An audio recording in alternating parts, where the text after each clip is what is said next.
Welcome to ILTV's Israel Daily. I'm Amit Harari, and coming up in today's newscast, progress is being made to finally form the new coalition, but there are still some bumps on the road.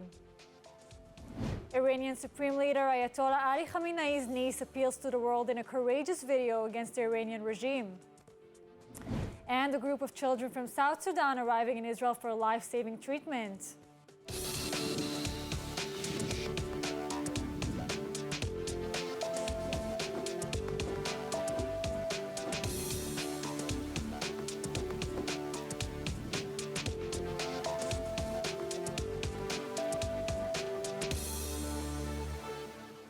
Israel courts finally ruling in the case of a lynch mob that nearly killed an Israeli citizen during riots in May 2021. But the effects of the violent nationwide uprising still weighing heavy on the public. ILTV's Aaron Porras with the story. Justice served in the case of a lynching committed during the Arab riots across Israel in 2021. 25-year-old Adham Bashir from Acre, convicted of nationalistically aggravated malicious attack and sentenced to 10 years in prison for his central part in the violent mob attack on fellow citizen Mor Janashvili. And Bashir was also sentenced to a year of probation, as well as ordered to compensate Janashvili in the amount of some 150,000 shekel. In response to the ruling, Janashvili, who to this day is still in physical therapy, saying, "We are not in exile. It's not possible that a Jew in the state of Israel would be a victim of attempted murder just for walking with the Israeli flag. My life has been destroyed, I've been in rehab for 18 months, and my soul has been crushed in half." In May 2021, Hamas, the Islamic Jihad, and other Palestinian terror groups in Gaza firing some 4,400 rockets towards Jerusalem and other Israeli civilian communities. In response, Israel launching Operation Guardian of the Walls, designed to inflict maximum damage on the terror groups and their infrastructure. But while Israel defending from the rocket fire and responding with heavy attacks, Palestinian Arabs in Israel rioting across the country and attacking Jewish homes and citizens at random. During the attacks in Acre, Bashir and other rioters caused Janashvili's car to crash into a wall, after which Bashir threw stones through Janashvili's car window and joined in on beating him with clubs and sticks. Despite his grave injuries, Janashvili just barely managing to escape. Meantime, Acre, like many mixed Jewish Arab cities in Israel, including Lod and Ramle, still recovering from the loss of trust between the populations, directly inflicted by the 2021 riots. The mayor of Acre, Shimon Lankri, even now saying that the city is on the brink of civil war and calling for a 110 billion shekel plan to fight crime and restore governance across the periphery. Reacting to recent terrorist violence and clashes in Judea and Samaria, Pope Francis is calling for greater efforts by authorities to renew peace talks between Israel and the Palestinians. Speaking in the Vatican to tens of thousands of Catholic worshippers in St. Peter's Square, Francis warned that violence was harming the future for both sides. Referring directly to the two bombs set at Jerusalem bus stop, killing 2 Israelis last week, Francis called the attacks vile and expressed increasing concern about the rise in casualties on both sides. Mercoledì scorso 2 vili attentati a Gerusalemme hanno ferito tante persone e ucciso un ragazzo israeliano. E lo stesso giorno, durante gli scontri armati a Nablus, è morto un ragazzo palestinese. La violenza uccide il futuro, spezzando la vita dei più giovani e indebolendo le speranze di pace. Preghiamo per questi giovani morti, per le loro famiglie, in particolare per le loro mamme. Pope Francis visited Israel in 2014 and has been a strong proponent of a peace agreement between Israel and the Palestinians. 2 steps closer and 1 step back, Prime Minister-elect Benjamin Netanyahu slowly but surely making progress towards forming the new right-wing government. Aaron Porras reporting. After serious delays and stalls in the talks, the Likud under Prime Minister-elect Benjamin Netanyahu reporting major headway in negotiations to form a coalition. For one, Itamar Ben-Gvir from Otzma Yehudit to receive the newly created role of National Security Minister, which will include expansions on the Public Security Minister's authorities. Meantime, Netanyahu and Bezalel Smotrich progressing in their discussions, with Smotrich of the Religious Zionism Party to likely receive the Settlement Affairs and Immigrant Absorption portfolios, as well as the Finance Ministry. Though the finance portfolio will be stripped of some responsibility, and it'll probably be transferred to the Shas Party after 2 years. Trouble arising, however, when it comes to Shas and the tiny Noam Party. Shas's chairman Aryeh Deri is to be appointed both Interior and Health Minister, and his party will also potentially control the ministries of Transportation, Religion, and Welfare. But because of Deri's suspended sentence from his second corruption conviction, Deri cannot serve as a minister unless the controversial override bill is passed. And the incoming coalition members are fighting an uphill battle to pass it, as the current Knesset speaker is refusing to appoint a successor who would introduce the legislation for a vote. Then Noam chair Avi Maoz is the only one from his party to make it into Knesset, and he's now set to be deputy minister in the Prime Minister's office, with responsibilities over immigration from Russia, education, and foreign NGOs operating in Israel. But this is despite his extreme views against non-Orthodox Jews, Arabs, the LGBTQ community, and women in the military or the workplace. And finally, the Likud itself, angry over Netanyahu's allegedly laissez-faire attitude in handing out high-profile ministries without keeping some for his own party and backers, especially as the Likud is the largest party in the Knesset. Some within the party even threatening to partner up and crash key legislation should they not be heard. After succeeding in making the Ministry of Internal Security responsible for national security, making the border guard forces in Judea and Samaria his responsibility, and more, Itamar Ben-Gvir is already marking his next goal, changing the status quo on the Temple Mount. Chairman of the Otzma Yehudit refuses to say this explicitly as not to set incoming Prime Minister Benjamin Netanyahu on him, and especially to avoid an immediate security escalation. However, his statement before the elections and in the last few days indicate his intention to bring about a change in the relation to Jews on Temple Mount so that they are allowed to pray there. On the eve of the elections, he stated that he would demand Netanyahu to introduce equal rights for Jews on the mountain. And yesterday, in an interview for Khan, he added he will do everything to prevent racist policies on the Temple Mount and will demand that the political security cabinet discuss the issue. Until that happens, the past year has been a record number of Jewish visitors into the Temple Mount.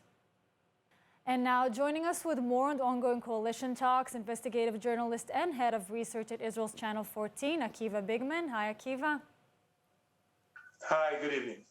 So let's begin with the Bibi bloc's effort to pass the so-called override bill. Outgoing Knesset Speaker Miki Levy is holding onto a legislative agenda in hopes of preventing or delaying the bill's passing. How long can he keep this up? I mean, can it cause the negotiations to fail now? Yeah, well, at some point he will be replaced. The big question is why aren't they not replacing him already? They basically have the power. They have the majority in the Knesset. They could replace Miki Levy almost any time. I'm not sure why there's a delay in doing that, but obviously everything is intertwined and intertangled because to have the majority to replace Miki Levy is part of you need to have the coalition on board while you're still having negotiations with different potential partners in the coalition, such as Bezalel Smotrich, that there's no agreement with him yet. So you may not have the majority you need to pass the bill. So everything is kind of like connected, and I assume everything will be figured out in the next few days. Now, Akiva, if Deri can't be sworn in as a minister on time, what happens? I mean, will he temporarily accept a lesser role, or will it cause more problems? Yeah, well, I think this is solvable. As I said, they have a majority as it is. So even if he can't be sworn as a minister in the first day, it will be taken care of and they will solve it in the coming days. So I don't think this is anything for anybody to worry about. This will be solved. It's on everybody's agenda. It's different than other Likud governments where some of the partners were not on the same agenda on these issues and the judicial issues. This time everybody is on it. And the last coalition member, Bezalel Smotrich, who is not, they don't have an agreement with him yet. He's very strong on these issues. So it's nothing, there's no principle argument here about the actual issues. So it's only politics, and it will be solved, I think, pretty fast. So we're saying that there's not much to worry about, but still Likud members are pretty furious with Netanyahu's supposed over-willingness to hand out top ministerial portfolios. Some are even threatening to form a bloc within the government to hold legislation hostage. Is this the beginning of the end, or the pre-election unity we saw in the coming coalition? Yeah, well, the beginning of the end is something that was told on Netanyahu for more than 20 years. So I wouldn't say beginning of the end of anything regarding Netanyahu. But there are problems inside the Likud. It happens after every election because the Likud has to have rigorous negotiations with the potential partners, and then there's not much left to give out to the Likud members. They're always upset about that. There's always a problem. And you could also say that they are right in a sense, because the Likud is the biggest party and it kind of holds on its back the whole coalition. If there was no Likud, there would be no coalition, no government at all. So the Likud members are upset. And as I'm saying, it's a constant phenomenon. It always happens. It ends up with some people being more happy than others. Sometimes Netanyahu has to invent new offices. We see that. We used to have the Ministry of Water and the Ministry of Education and Higher Education split it. And there's all these different games, weird games going on. And eventually they solve it. You're asking the wider question about maybe in their opposition to Netanyahu inside the Likud party. Well, this sentiment always existed. There are people who are anti-Netanyahu or maybe fed up with Netanyahu. We've seen some of them leave the Likud in the last few years, like Gideon Sa'ar and Zev Elkin and some others. So it's nothing new.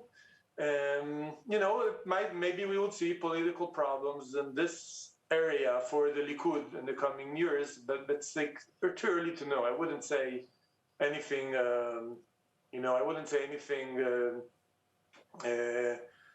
about that now. Yes. So, Akiva, I think there's something everyone wants to know. Now, when can we expect a new, final, strong government here in Israel? It seems like next few weeks. It's I don't see any realistic option of this government not forming a government and handling it for at least most of its tenure. I don't see any reason why not. Akiva Bigman, thank you so much for joining us. Thank you. The much anticipated Tel Aviv light rail will not begin operations next week, and the government committee responsible will be, in the meantime, not commit on a new date for the start of the operations. Here's the story. At long last, after years of waiting, Israel's incredible new Tel Aviv light rail is still delayed. Originally set to begin operations in October 2021, the train's first leg, the Red Line, designed to connect Tel Aviv to its surrounding cities. But due in part to budget issues, repeating elections, a revolving door of senior managers at NTA, the company in charge of the train's construction, technical malfunctions, and other unforeseen challenges, the inauguration delayed first to April 2022, then November 2022, and now to an indeterminate date in 2023, sometime between the first quarter of the year and June. Officials refusing to be more specific with expectations that even June will not be enough as a realistic deadline. According to reports, while the line is essentially done, the train cars themselves suffer from sudden halts. Also, at times, they don't even open at the designated places. So the finance and steering committees refusing to open the train to passengers until the reliability and stability of operations can be confirmed. Anticipation is building ahead of the crucial World Cup soccer match between Iran and Team USA tomorrow night. ILTV's Steve Leibovich has more. The game is about much more than sport. Iran is in the midst of major anti-government protests around the country. Even the national team is impacted. Players chose to remain silent in protest during their national anthem before Game 1. The victory in Game 2 gave the team hope of advancing into the quarterfinal stage of the tournament. Team USA can only advance if they manage a victory over Iran. The portrayal of the USA as the enemy of the Islamic regime has raised the excitement level. As a show of solidarity with protesters in Iran, the United States Soccer Federation temporarily displayed Iran's national flag on social media without the emblem of the Islamic Republic. According to U.S. team officials, the posts intended to show support for the women in Iran fighting for basic human rights. Yeah, I think, we're huge supporters of women's rights. And I know the post, like I mentioned, we didn't know anything about the post, but we are supporters of women's rights. We always have been. Iranian leaders have accused the United States and other foreign adversaries of fomenting the protests in which Iranians from all walks of life have mounted one of the boldest challenges to the theocracy since the 1979 Islamic Revolution. The players on both teams are now trying to stay focused on the game. That's the nature of our game, and it's not something that you can overly prepare for, but it's an understanding that it's going to happen, and you just have to keep your cool and not let it bother you. Tomorrow's match is also an eagerly awaited rematch of the 1998 World Cup game, which Iran won 2-1. Relations between Iran and the U.S. were hostile at that time as well. Now, speaking of Iran, a major voice now rising against the regime from within Ayatollah Khamenei's own family. Khamenei's niece, Farideh Murad Khani, calling on the world to help protesters in ousting her uncle's authoritarian regime. This and more with an Iran expert from the Esri Center at Haifa University and the host of Enriched Uranium podcast, Tamar Eilam Gindin. Tamar, thank you so much for joining us. Thank you for having me. So, Tamar, how well known is Farideh Murad Khani actually in Iran? Farideh Murad Khani has been a human rights activist for quite a while. She established her human rights, especially prisoner rights organization about 4 years ago. She was arrested twice in the past. It's her third arrest. And she has been protesting against, yes, her uncle's ways. So we've all seen her Twitter video. So what do we know about the current arrest? You're saying it's the third one. Where's the courage from? I mean, how does she do it? First of all, her courage, she's been courageous even when others were not. The last protest, the last more than 2 months of protests, the Iranian people has shown much more courage than in the past. In the past, we've seen protest waves of 1 week, 2 weeks, and then they were suppressed. But now it doesn't seem to go anywhere. It gets, there are highs and lows. There are it's like waves. Over the weekend, it's less. Now the World Cup is exciting social media, but we see less people on the street sometimes. But it's there, and the people have much more courage than in other protests. This is one of the reasons it's ongoing. They've reached the point where they feel they have nothing to lose. And part of it is because Mahsa Amini did nothing. She didn't protest. She didn't take off her hijab. She was just... It's still hard to ignore, excuse me for interrupting, that she's family of Khamenei. I mean, how come nothing's done here? I mean, against her. Let's hope, obviously, nothing will happen, of course. You mean, how come he doesn't talk to her mother to talk to her? Yeah, punishment. I mean, still, it's Iran. Speaking up like this. We don't know what will happen to her in prison. We know that family members of high officials in the Islamic Republic regime do get arrested once in a while and do protest. Rafsanjani's daughter is another example. Rafsanjani's kids. I don't know what will happen to her because human rights activists are usually not treated very well in prison. I don't know if she's getting some better treatment because she's family of the leader, or she might get extra special treatment to the other side. Tamar, it's said that for a revolution to be successful, you need to only put a large popular support, but a unifying face to rally and concentrate the masses. Who are the potential candidates in Iran now? Is Murad Khani among them? Actually, I haven't heard her name. It's Murad Khani. I haven't heard her name from people who are activists. She's not one of the leading activists. Maybe now after her arrest, she will be, because the Islamic regime has a tendency to take people who are not in the front and put them in the front. But I know that one of the problems is that nobody agrees. There's no one person that everybody agrees on. There's Reza Pahlavi, the crown prince. but he lives abroad, and he has a lot of support among the people, but also a lot of people who say, no, we don't want a king again. We want a republic, but we want a democracy. There's the Mujahideen Khalq that the West likes, and it's the only organization, the only subject that both regime supporters and anti-regime activists agree on, that they're worse than the mullahs. So nobody wants to see them. Tamar, just like a quick response from you. Murad Khani says the regime will fall. Do you agree? I agree that nothing lasts forever. I agree that we haven't seen anything like this since 1978, 1979. I agree that the people who are on the streets and their supporters abroad don't call this only etirazat, protest, they call this enqilab, revolution. The regime still calls it اغتشاشات, which means like disorder or something like that.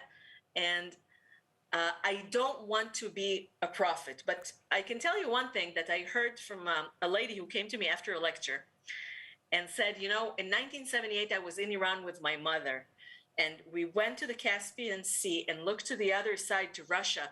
And she said to me, do you think we will ever be able to visit Russia? So I think that tells you that nothing can last forever, and you can't expect anything, but we can be optimistic. We definitely can. Tamar Elam Gindin, thank you so much for joining us, for your important insights. Thank you. Turning to sport, where the Ironman Championship Middle East was competed right here in Israel. More on this report. Some 2,500 extreme athletes today part in this week's Continental Ironman Championship held for the first time in Israel. The extreme sport events included over 800 international competitors from 58 countries. As a sign of the times, athletes came from several Arab countries too, including the UAE, Bahrain, and Morocco. A veteran former Ironman champion Sebastian Kienle from Germany was thankful to make it to Israel ahead of his upcoming retirement. Very curious to see Israel, you know, I mean, to be here, to be in this country, and what better place to start the farewell tour, more or less, than the place where it all began, more or less.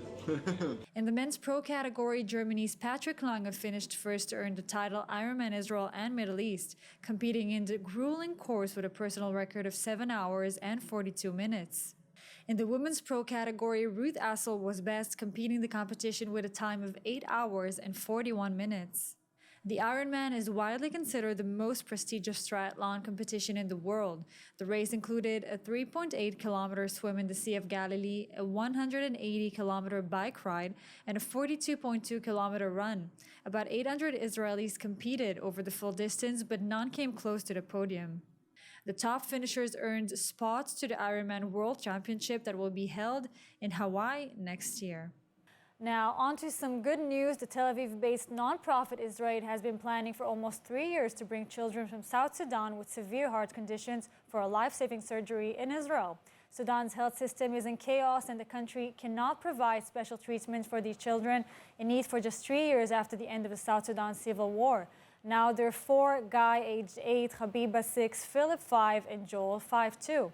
Now they're finally leaving their homes in internally displaced people camp of Juba and preparing to fly. The process is finally happening now after a long delay due to the pandemic, and everyone is very, very excited. The children will receive treatment at the Wolfson Medical Center in Holon, near Tel Aviv, as part of a joint initiative between Israel and Save a Child's Heart. Save a Child's Heart has been preparing for the children's treatment, and Israel has been providing emotional support to the children and their families, as well as working on the logistics. They will all spend several months along with their guardians at the Save a Child's Heart Children home as they recover after the surgery. Now, let's take a look at the weather forecast. Tonight, you can expect partly cloudy skies and steady temperatures with an average low of about 14 degrees Celsius or 57 Fahrenheit. And then tomorrow, seeing a mix of cloudy skies and scattered showers, along with average highs expected to be 23 Celsius or 74 degrees Fahrenheit. That's all for today's news. For more updates from Israel on all your devices, check out our ILTV channels on YouTube, Facebook, and Telegram, and subscribe to our ILTV newsletter. I'm Amit Harari. Thank you so much for being with us.